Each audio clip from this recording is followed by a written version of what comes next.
Oui, bonjour à tous mes auditeurs.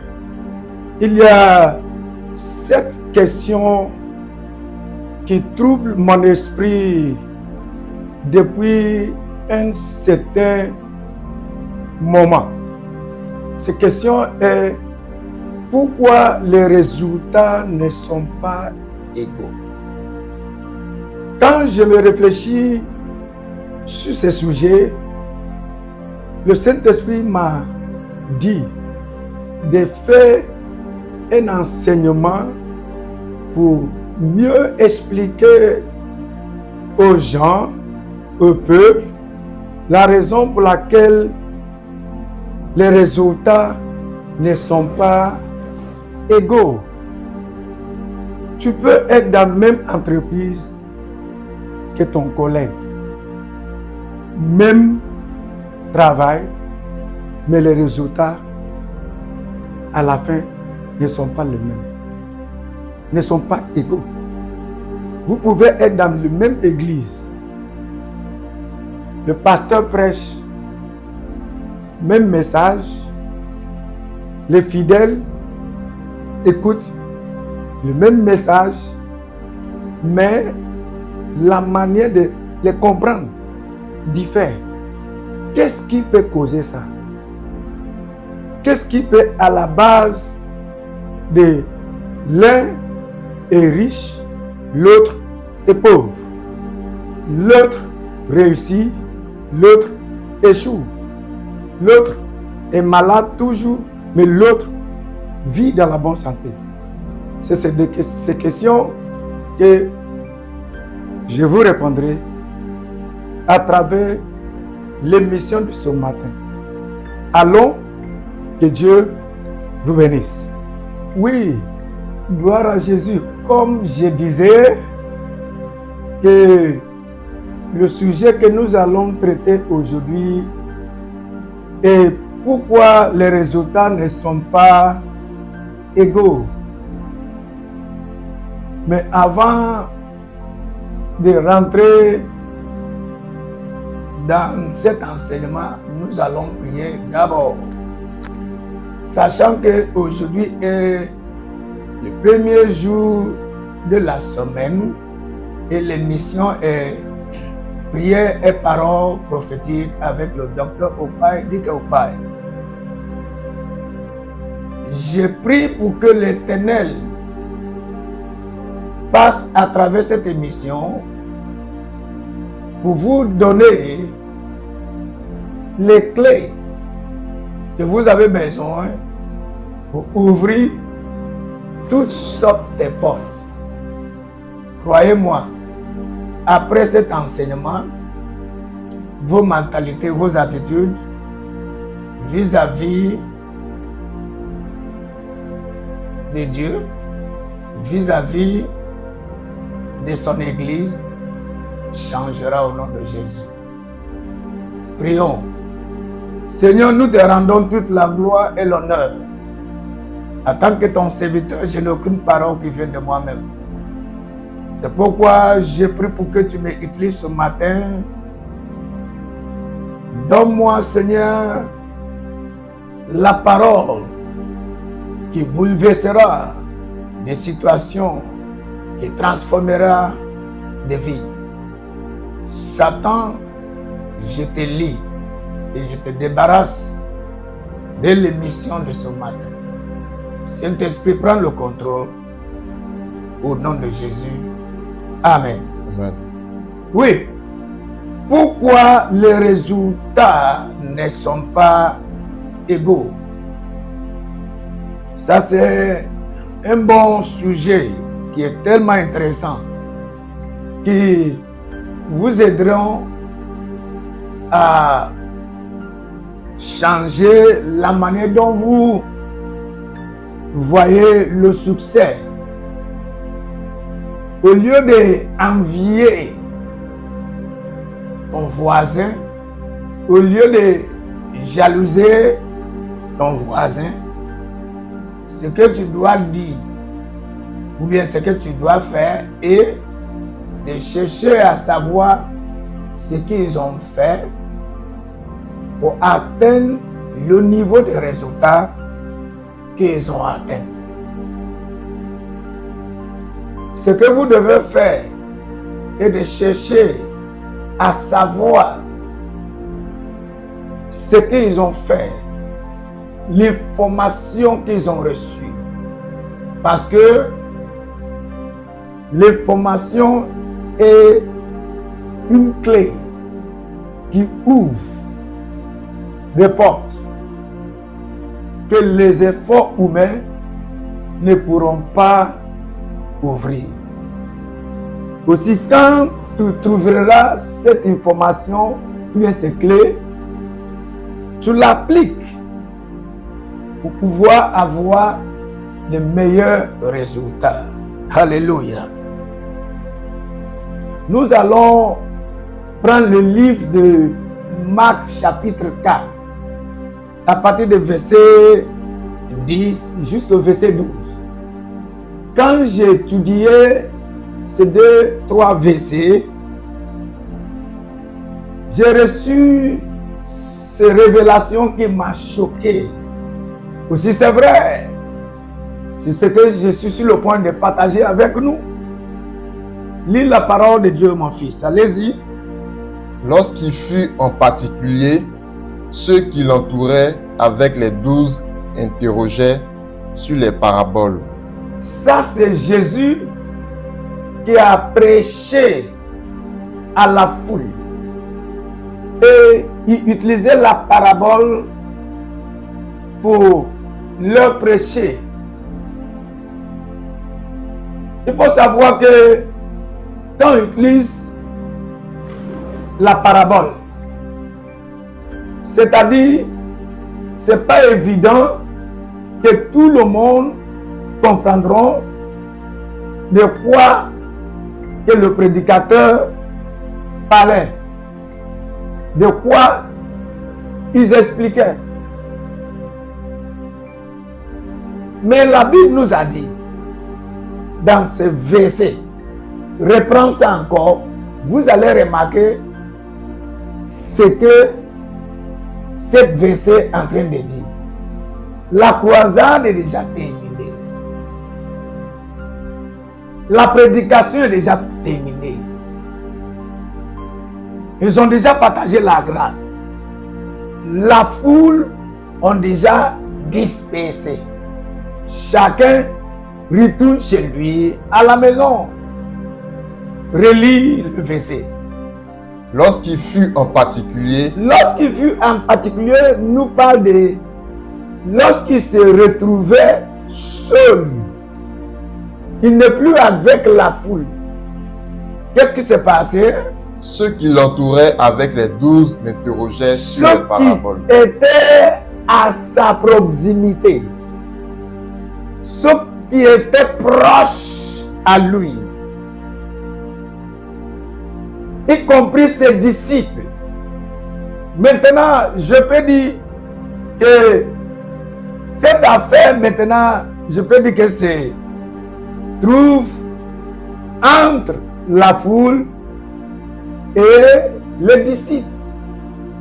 Ou bien tu peux dire, ce combat existe entre la foule et ceux qui sont auprès du Seigneur, ceux qui sont à la proximité de Jésus. Quand Jésus se retrouvait seul, ceux qui étaient auprès de lui, qu'est-ce qu'ils ont fait? Ceux qui l'entouraient avec les 12 l'interrogeaient sur les paraboles. Ceux qui étaient auprès de lui ont commencé à lui poser des questions. Seigneur, explique-nous. Seigneur, rentre dans le détail. Parce que pendant que tu prêchais, tu utilisais les paraboles. Mais nous n'avons pas compris. Mais maintenant que nous sommes auprès de toi, explique-nous clairement ce que ces paraboles signifie. Écoutez-moi, chaque explication devient une révélation, devient un secret. Amen. Alléluia. Parce que le secret se cache dans les paraboles. Amen. Alléluia. Continuez de lire.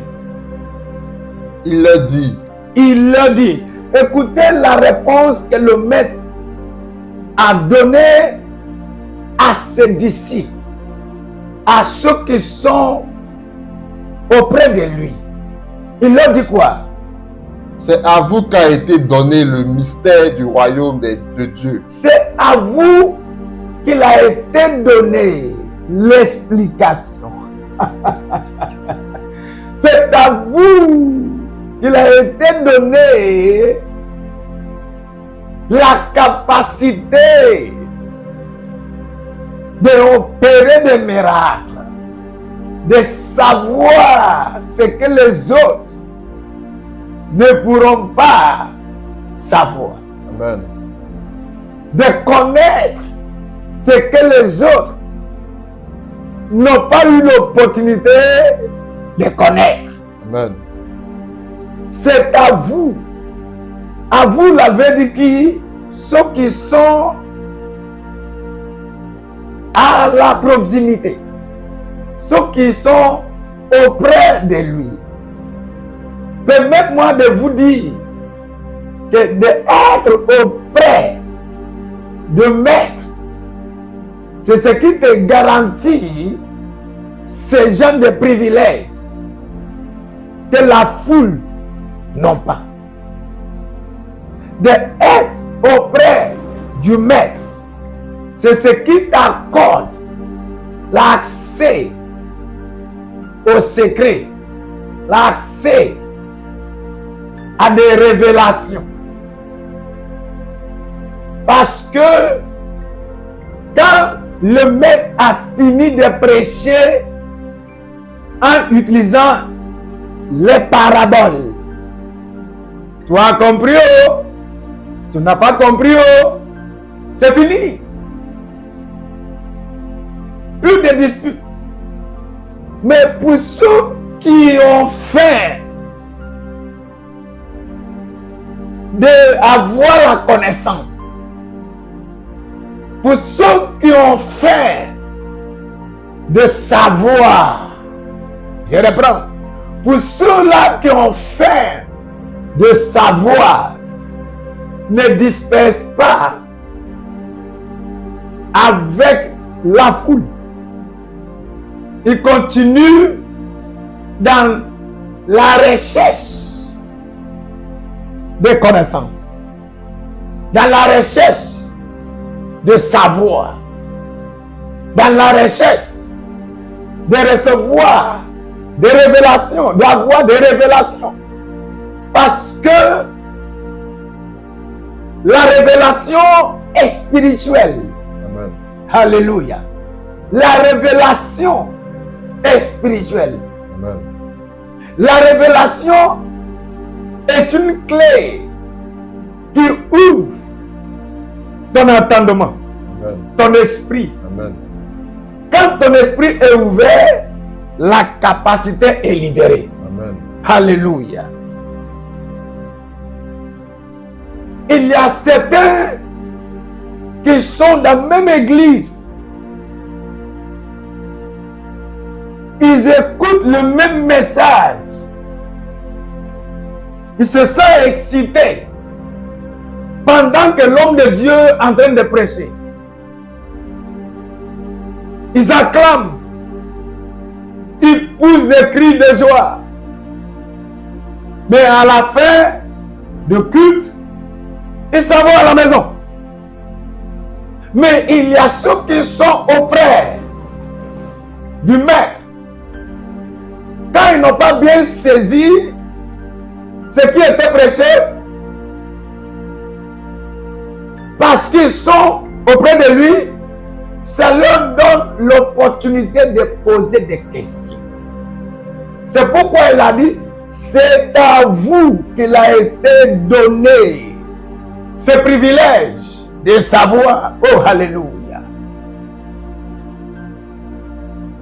Parce que la semaine vient de commencer aujourd'hui, je vous offre ce privilège. Amen.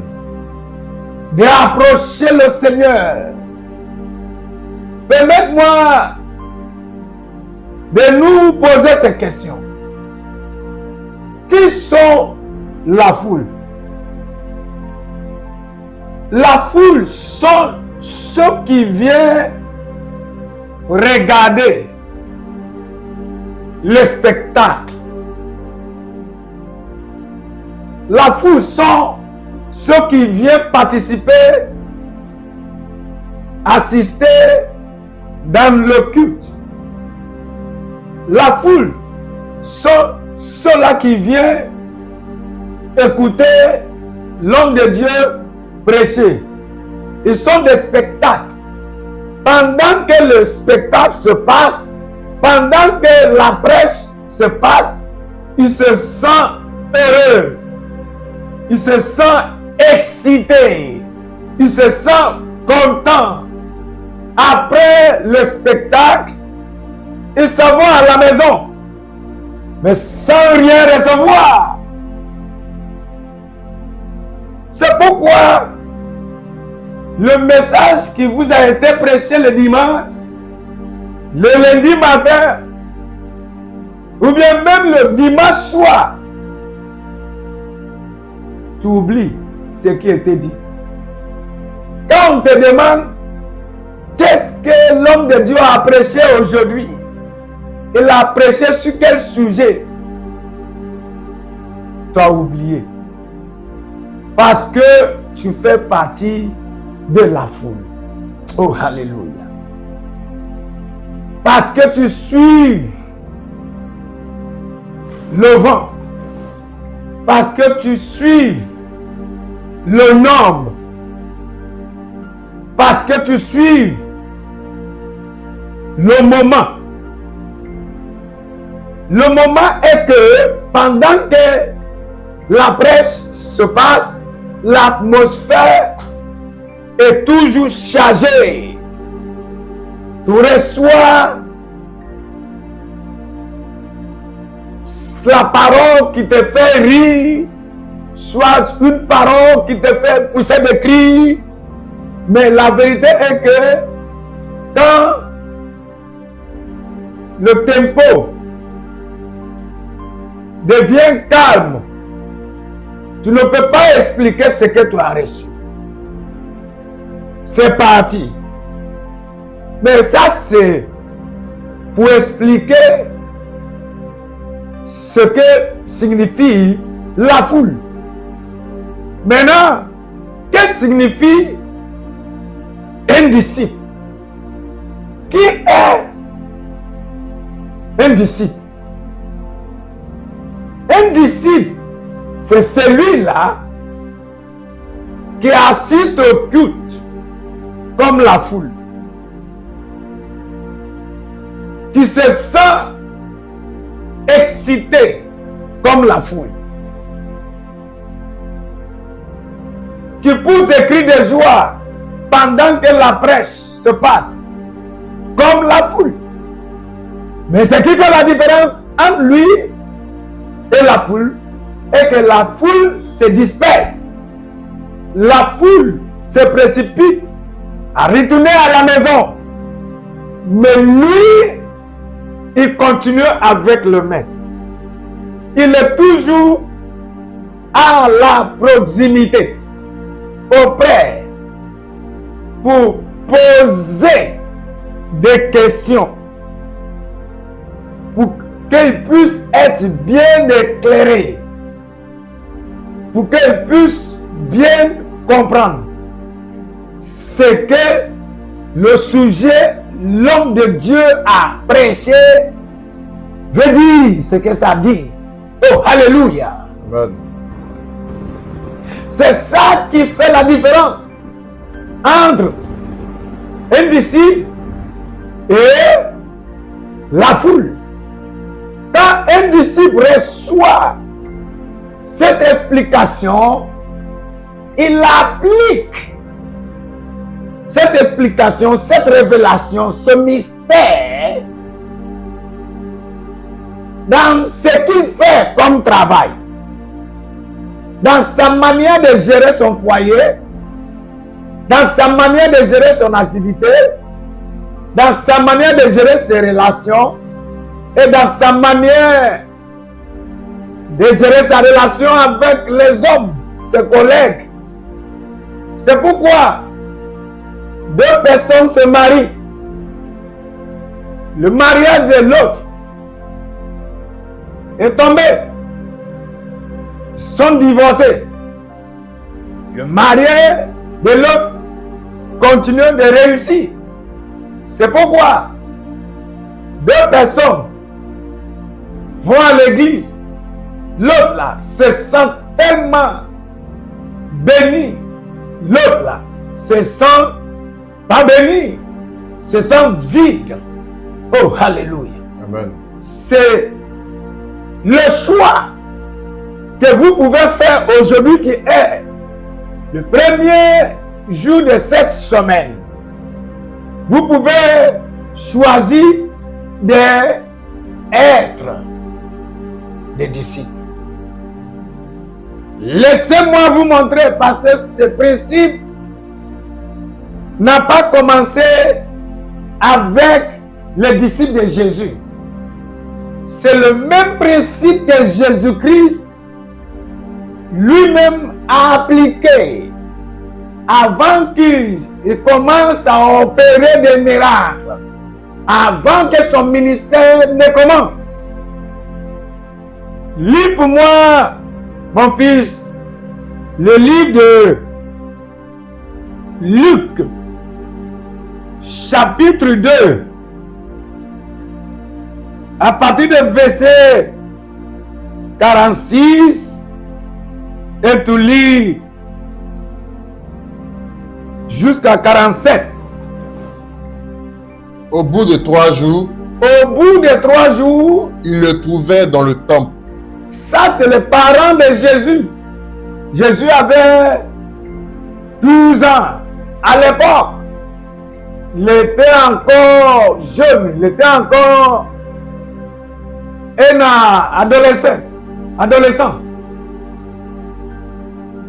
Parce qu'ils sont allés célébrer la Pentecôte à Jérusalem. Il y avait la foule. Tout le pays s'est retrouvé à Jérusalem. Mais après la fête, après la célébration, il faut rentrer. La foule doit disperser. Ses parents qui ont payé son transport, qui l'a mené à cette célébration, à cet événementiel, ils ont déjà parti. Mais arrivés au milieu de leur voyage, ils se sont trouvés que nous avons laissé l'enfant. Il est où?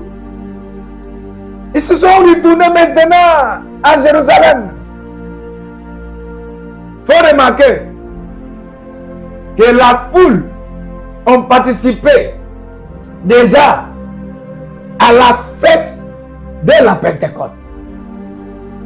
Ils ont déjà mangé, peut-être ils ont déjà dansé, peut-être ils ont écouté la parole de Dieu, ils ont prêché, prophétie est déjà donnée. Ils sont partis, ils sont dispersés. Les parents de Jésus pensaient que oui, Jésus était parmi la foule, qui retournait à la maison. Mais ayant vu que l'enfant n'était pas parmi la foule, se sont retournés maintenant dans la ville de Jérusalem. Ils ne l'ont pas trouvé dans la ville, mais on l'a trouvé dans le temple. Qu'est-ce qu'il faisait dans le temple? Allez-y. Assis au milieu des docteurs, Assis au milieu de ceux-là qui ont prêché. au milieu des docteurs, au milieu des professeurs, au milieu d'enseignants. Oh, alléluia. Au milieu des maîtres, il était à leur proximité. La proximité te donne l'accès aux informations. La proximité te donne accès aux certains privilèges que les autres n'ont pas. Alléluia. La proximité te donne accès à des révélations, au mystère. C'est ce qui te place au-dessus de vos collègues. C'est pourquoi les résultats ne sont pas égaux. Et les résultats ne seront jamais égaux.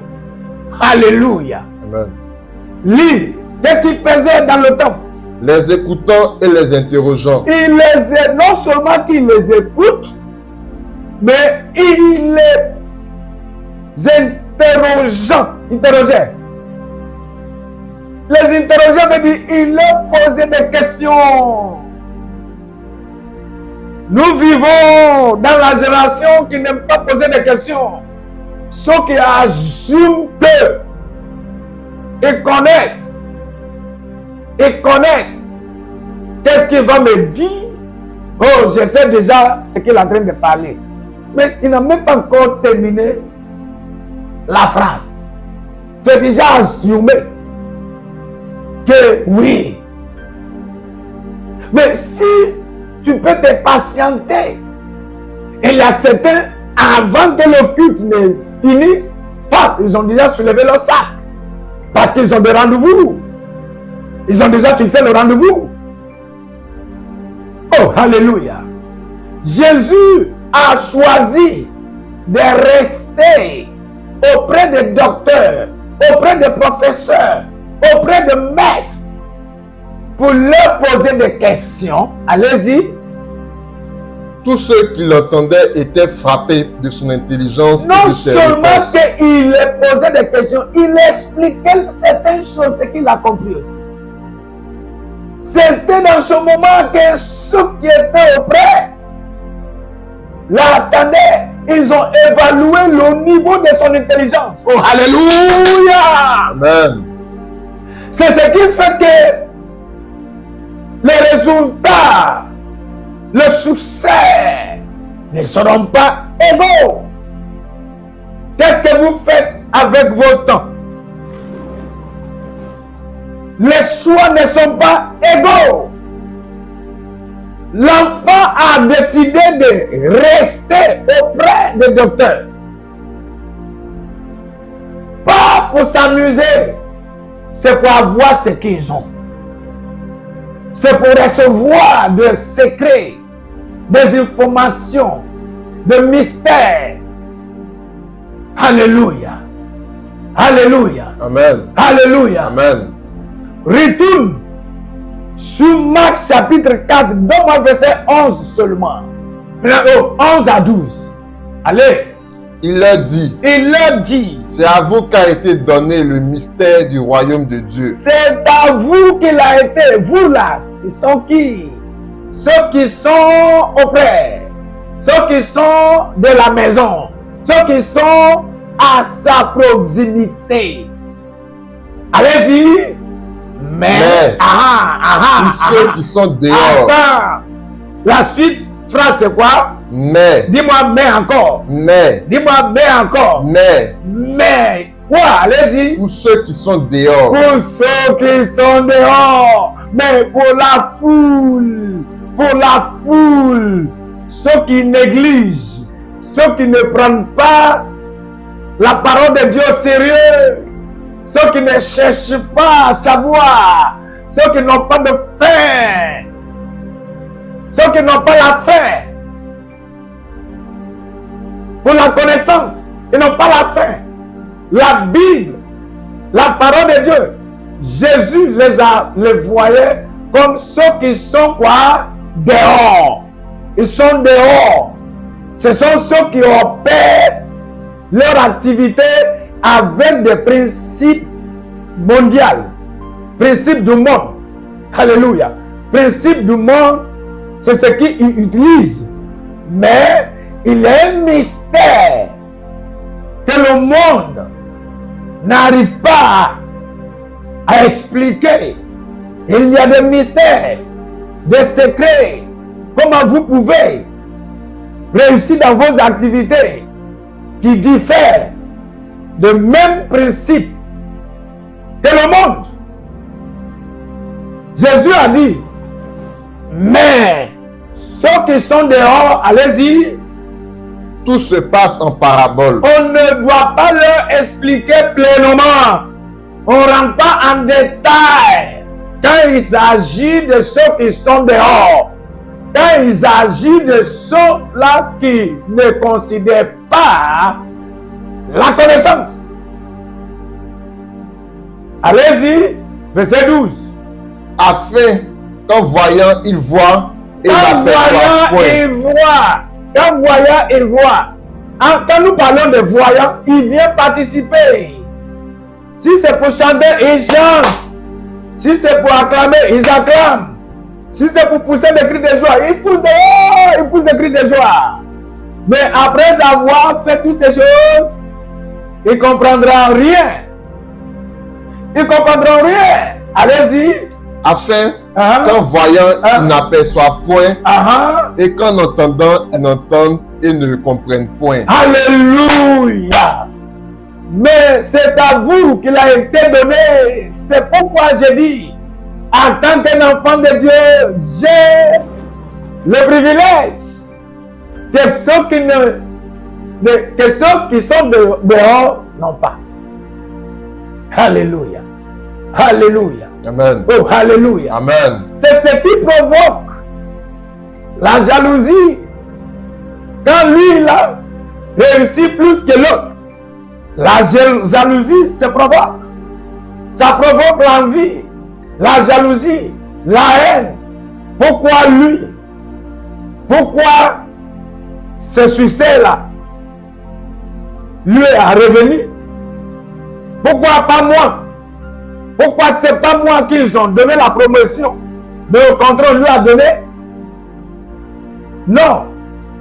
Va dans le livre de Jean, chapitre 3. Donne-moi verset 26 jusqu'au verset 27. Nous allons voir quelque chose. Il vint trouver Jean. C'est le disciple de Jean-Baptiste. Écoutez-moi, auditeurs, auditrices, qui sont venus vers leur maître. Allez-y. Il vint trouver Jean. Il vient trouver Jean. Et lui dit, Rabbi, celui qui était avec toi au-delà du Jourdain, ton apprenti, et celui-là qui était avec toi au-delà du Jourdain, allez-y, et à qui tu as rendu témoignage, et à qui tu as baptisé, et à qui tu as rendu des témoignages, voici, il baptise et tous vont à lui. Il a commencé son ministère. Maintenant, il a ouvert son église. Mais tous vont à lui. Il est en train de t'arracher les fidèles. Il est en train de t'arracher tes clients. Celui-là que tu as formé dans le travail. Celui-là que tu as formé dans la maçonnerie. Celui-là que tu as formé dans la charpenterie. Celui-là que tu as formé dans le travail de mécanicien. Il a ouvert son atelier. Celui-là que tu as appris comment faire activité. Il a ouvert son activité, son business maintenant. Mais il est en train de t'arracher tous tes clients. Qu'est-ce qu'ils ont dit? C'est pour provoquer. C'est ce que nous voyons dans le monde d'aujourd'hui. Parmi les pasteurs, il y a toujours des curieux. Parmi des frères dans l'activité, même activité, il y a la pratique de la sorcellerie. Il m'a arraché mes clients. Il m'a arraché mes fidèles. Oh, alléluia. Amen. Alléluia. Amen. Ils ont dit, voici, Rabbi, c'est lui-là. Est-ce qu'ils vont dire qu'ils ne connaissent pas son nom? Ils connaissaient son nom. C'est lui-là que tu as rendu témoignage, que tu as fait son atalakou dans ton église, que tu as aidé, tu as fait sa publicité. Mais voici, il a ouvert son activité, son entreprise, mais il est en train de t'arracher tous tes clients. C'est pourquoi nous n'avons plus de clients. C'est pourquoi les choses sont devenues dures. Maintenant, qu'est-ce que Jean-Baptiste a répondu à ceux qui sont venus lui faire ce commérage? Verset 27. Jean répondit, Jean répondit, un homme ne peut recevoir ce qui lui a été donné du ciel. parce que Jean connaît ce modèle. Ça, c'est, en anglais, on dit, is a kingdom pattern. C'est un modèle de royaume. Il a compris qu'aucun homme ne peut recevoir quoi que ce soit si ça ne vient pas du ciel, si le ciel ne lui a pas donné ça. C'est-à-dire, ce privilège vient du ciel. La faveur vient du ciel. La grâce vient du ciel. C'est pourquoi Jésus a dit, c'est à vous qu'il a été donné. Quand vous ne demandez pas, vous ne recevrez pas. Quand vous ne cherchez pas, vous ne trouverez pas. Quand vous ne frapperez pas, les portes ne seront pas ouvertes pour vous. C'est pourquoi la Bible dit, demandez et vous sera donné. Cherchez et vous trouverez. Frappez et les portes vous seront ouvertes. Alléluia. Amen. Ça, c'est le message que l'Éternel m'a donné pour le monde aujourd'hui. Aujourd'hui est le premier jour de cette semaine.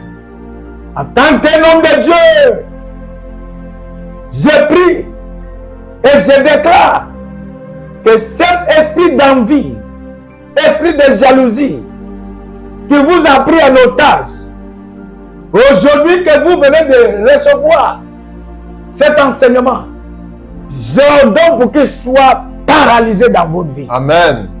Reçois la grâce que la foule n'a pas reçue. Amen. Reçois le secret que la foule n'a pas. Amen. Reçois la connaissance que vos voisins n'ont pas. Amen. Dans le nom de Jésus-Christ de Nazareth. Amen. Sois à la proximité de Dieu. Amen. À la proximité de Jésus. Amen. Ne précipitez pas à quitter la présence de Dieu. Amen. Cherchez à connaître, cherchez à savoir. Quand vous assistez au culte, cherchez l'amitié de maître. Parce qu'il y a quelque chose qui sait et qui doit te communiquer, qui doit te donner. C'est la révélation, le niveau de la révélation que tu possèdes, qui va déterminer le hauteur. C'est le niveau de la révélation que tu possèdes qui va déterminer la hauteur que tu peux atteindre. Le niveau que vous pouvez atteindre dans le nom tout-puissant de Jésus. J'ai prié pour que cette semaine vous favorise. Celui qui ne réussissait pas commence à réussir. Amen.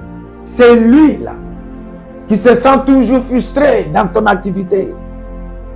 Tu viens de recevoir la clé. Que ton activité reçoit la guérison. Amen. Reçoit la guérison. Amen. Que ton esprit reçoit la guérison. Amen. Que le ciel vous livre des mystères. Amen. Vous livre la connaissance. Amen. Vous livre la sagesse. Amen. Salomon a reçu la sagesse parce que le ciel lui a donné cela. Amen. Alléluia. Que cette semaine vous favorise. Amen. Que cette semaine vous favorise. Amen. Toi qui viens de m'écouter, si tu n'as pas encore abonné sur ces chaînes, faites-le maintenant. Partage ces chaînes. Partage cette émission. Sois avec moi tous les dimanches matin. Il faut parler de cette émission. Prière et paroles prophétiques avec le docteur Opaï, Dike Opaï. Qu'on vous amène chaque premier jour de la semaine pour vous aider à démarrer la semaine dans l'atmosphère de la parole de Dieu. Cette semaine vous favorisera au nom de Jésus. Ce qui effraie les autres, ce qui fait fuir les autres, ne réussiront plus à vous effrayer. Amen. Que vos mains touchent la réussite. Amen. Reçois la réussite. Amen. Que vos vies ne restent plus jamais la même. Amen. Dans le nom de Père, de Fils et de Saint-Esprit. Amen. Et tout ce que vos mains toucheront en cette semaine, connaître seulement la réussite. Amen. Au revoir. Jusqu'à la prochaine. Et Dieu vous garde. Amen.